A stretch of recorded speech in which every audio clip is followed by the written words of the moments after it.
Today, our transportation networks run on invisible electric currents and highly refined liquid fuels. But long before we had microprocessors and combustion engines, humanity still had to haul massive, million-ton loads across continents. The earliest industrial empires relied on a much cruder set of ingredients: raw fire, water, and rocks. The absolute apex of this era was the big boy locomotive. Mechanically, it operates on the exact same physical principles as a whistling stovetop teapot, but scaled up to staggering, terrifying proportions. To understand how we conquered vast distances using nothing more than boiling water, we need to look inside the engine and track the internal chain reaction that makes it move. The process starts deep inside the belly of the locomotive, where the crew shovels tons of coal into a roaring firebox. The fire itself doesn't move the train. Its only job is to generate enough intense heat to boil the thousands of gallons of water held in the engine's massive internal boiler. Looking at this boiler cross-section, liquid water turns into gas.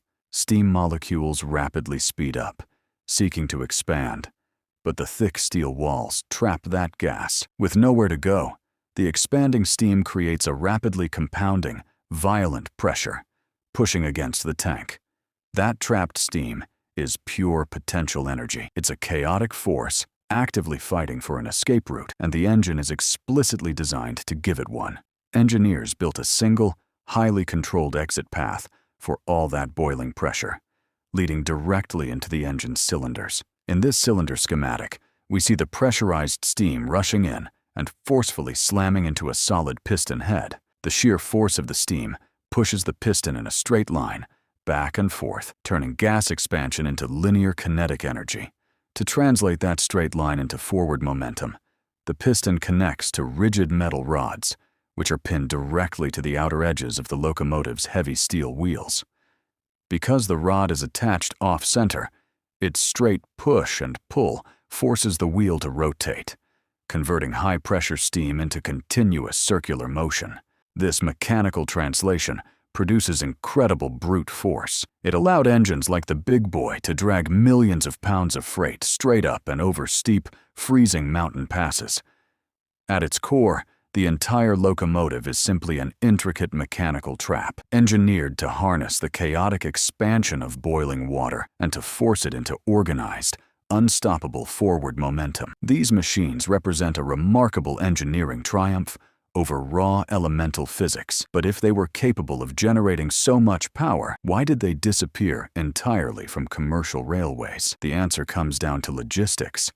They were massively labor-intensive, required constant stops to refill coal and water, and burned through fuel highly inefficiently. They were eventually replaced by sleek diesel-electric engines, which offered vastly superior fuel efficiency, needed fewer operators, and required far less maintenance downtime. Yet, while these massive iron boilers vanished from the tracks, the core concept of generating power through steam pressure never actually left us. Most of modern human civilization is still running on it.